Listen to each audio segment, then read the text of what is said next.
Hello friends. Marathon class के UPSC guidance part में मैं आपका वेलकम करता हूं। आप जानते हैं कि अभी हम लोग प्लानिंग प्लानिंग के अंतर्गत डिफरेंट सब्जेक्ट्स पर बात कर रहे हैं कि एक क्या टाइम फ्रेम उनका होना चाहिए जिसमें उनको तैयार किया जा सके। ये मैं छोटे-छोटे पार्ट्स में हर सब्जेक्ट्स को लेकर बात कर रहा हूँ। वो इसलिए ताकि हम इनको फिर जोड़कर एक सॉलिड लॉन्ग टर्म प्लान तैयार कर सकें, जो आपकी तैयारी का प्लान होगा, रास्ता होगा। लेकिन वो प्लान सॉलिड हो सके, उस पर आपको यकीन हो सके। जब तक यकीन नहीं होगा, आप अपने एफ़र्ट को उस तरह से वहाँ डाल नहीं सकते। उस पर यकीन हो सके, इसलिए ज़रूरी है कि हम पहले छोटे-छोटे पार्ट्स में चीज़ों को देखें, ताकि जब हम उन्हें कनेक्ट कर सकें, तो उन पर एक सॉलिड कनेक्शन बन सके। तो पिछले क्लास में आपको याद होगा कि मैंने science and technology plus environment and disaster management को साथ में लेकर बातें की थी। आज हम लोग अगले टॉपिक पर चलेंगे, अगले सब्जेक्ट पर चलेंगे, जो है इंटरनल सिक्योरिटी। ये बड़ा ही इम्पोर्टेंट टॉपिक है, बड़ा ही इम्पोर्टेंट सब्जेक्ट है और इस पर काफ़ी सारे क्वेश्चंस भी यूपीएससी अपने एग्ज़ाम्स में पूछता है, मेंस में। इंटरनल सिक्योरिटी की बात करें, एलिमेंट्स की बात करें, तो मैं बोलता आ रहा हूँ कि 4 एलिमेंट्स आपको तैयार करने होंगे। Basics, advance, current, skill development. इसमें जो ये करंट एंड स्किल डेवलपमेंट का आपका पोर्शन है, ये थ्रू आउट चलेगा, क्योंकि चीज़ें बदलती रहती हैं करंट में। और स्किल डेवलपमेंट भी एक ऐसा पोर्शन है कि आप ऐसा नहीं कि आपने अभी सीख लिया वही स्किल, अब कुछ दिनों में ये स्किल आप सीख जाओगे। ये तो रिफ़ाइनमेंट की चीज़ है। आपको कंटीन्यूअस रिफ़ाइन करना पड़ेगा, शार्प करना पड़ेगा अपने आप को, ताकि आप बेहतर से बेहतर खुद को आंसर राइटिंग करने के काबिल बना सको। मेंस में भी और प्रीलिम्स में अगर कोई क्वेश्चन आए, तो वहाँ उसकी अपनी स्किल डेवलपमेंट टेक्नीक है, तो उस वहाँ भी। तो ये तो चलता रहेगा थ्रू आउट। तो मेन आपको जो टाइम फ्रेम में तैयार करना है, वो है आपका बेसिक्स और एडवांस का पार्ट। बेसिक्स में कहता हूँ किसी भी सब्जेक्ट्स का जो फंडामेंटल होता है, कि एक समझ आपके अंदर उस सब्जेक्ट से रिलेटेड आ जाए कि इंटरनल सिक्योरिटी के जो सिलेबस में डिफरेंट डिफरेंट पार्ट्स हैं,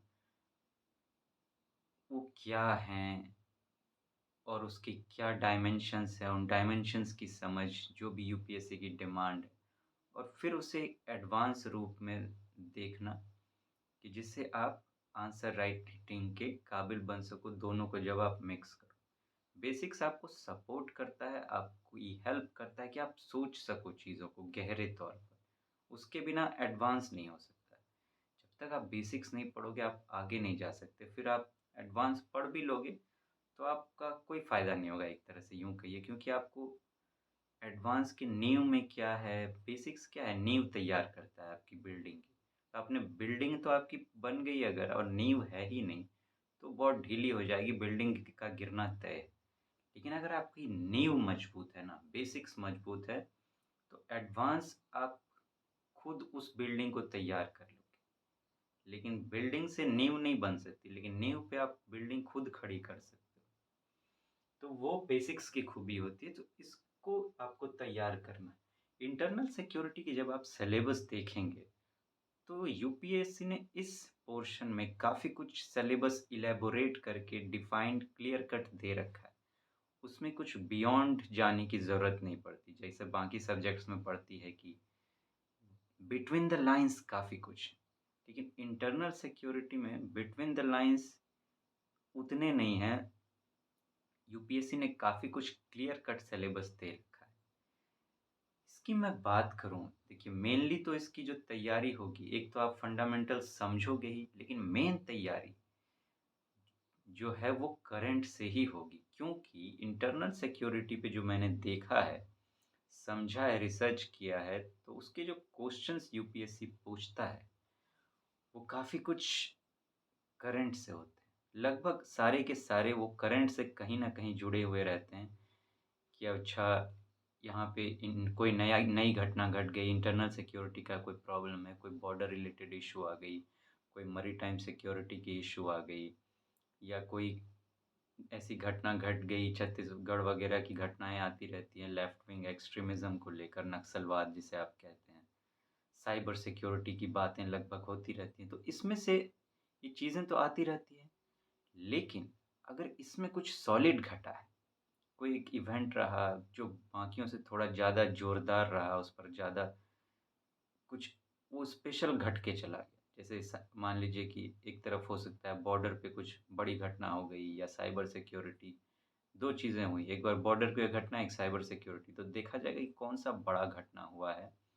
या तो दोनों पूछा जाए या कोई एक पूछा जाए, तो बहुत सारे इश्यूज़ घटते हैं साल भर में तो।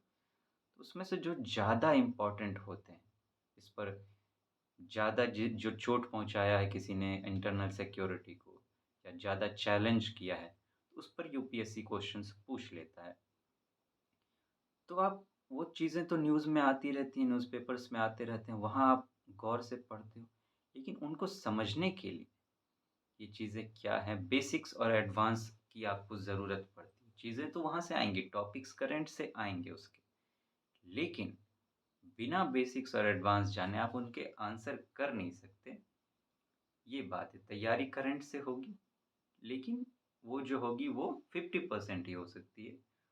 बाकी जो उसको सपोर्ट करने के लिए चीज़ें चाहिए, वो यहाँ से आएँगी। इनकी बात करें, तो इनके जो टॉपिक्स आप देखोगे, इंटरनल सिक्योरिटी पे अच्छे खासे क्वेश्चन्स आते हैं। सिलेबस पे उसका आप देखोगे अगर, तो 5-6 पॉइंट्स में काफ़ी सारे टॉपिक्स हैं। तो इस पे थोड़ा-सा अधिक टाइम आपको लगाना पड़ता है। इसकी मैं बात करूँ, तो अगर आप 3-4 घंटे करके रोज़ लगाओ, हो सकता है आपके मन में आए कि 3-4 घंटे रोज़ इसी पर लगा दें। जब हम लोग प्लानिंग पे आएँगे ना, तो बताऊँगा मैं कि ऐसा मैं क्यों कहता हूँ और उस तरह की चीज़ें क्यों लेकर आ रहा हूँ। रूटीन में किस तरह से इसको शामिल करना है। एक पैटर्न है तैयारी का, बहुत सारे पैटर्न्स होते हैं तैयारी के। हम लोग अलग-अलग पैटर्न्स पर बात करेंगे प्लानिंग के। तो फिर जो एक प्रॉपर प्लानिंग होनी चाहिए, प्रॉपर आपका रास्ता होना चाहिए चलने का, वो आप चुन सकोगे बेहतर तरीके से कि हाँ, ये रास्ता सही है या कौन-सा सही है। आप बेटर डिसीज़न ले सकोगे। तो कितने घंटे लगाने हैं, कैसे लगाने हैं, वो तो वहाँ बात करेंगे। यहाँ हम एक अंदाज़ लगा रहे हैं कि, और ये अंदाज़ एक अंदाज़ नहीं है, ये रिसर्च किया हुआ की की हुई चीज़ है कि हाँ, इतना टाइम लग सकता है प्रैक्टिकली। तो इंटरनल सिक्योरिटी की बात करें, तो मुझे लगता है इसमें अगर आप 3-4 घंटा रोज़ लगाते हो, तो आपको 2 to 2.5 मंथ्स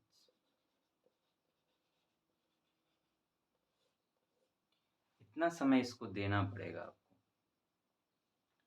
इसके फंडामेंटल्स को समझने में, चीज़ों को, क्योंकि ये पोर्शन ऐसा है जिसमें सोचना ज़्यादा पड़ता है चीज़ों को। इन्फॉर्मेटरी पार्ट अगर आप जाओगे तो वो तो तुरंत तैयार हो जाएगी। लेकिन एक सक्सेसफुल प्रिपरेशन के लिए, देखिए अल्टीमेटली आपको प्रिपेयर करना क्यों? बस उस टॉपिक्स पे लिख लिया, नोट्स बना ली, वही चीज़ें तो है नहीं। अल्टीमेटली आपको तैयार इस तरह से करना है कि आप इसके आंसर कर सको एग्ज़ाम में जाकर। एक सक्सेसफुल मन तो मीन्स ये सॉलिड तरीके से आपके अंदर होना चाहिए।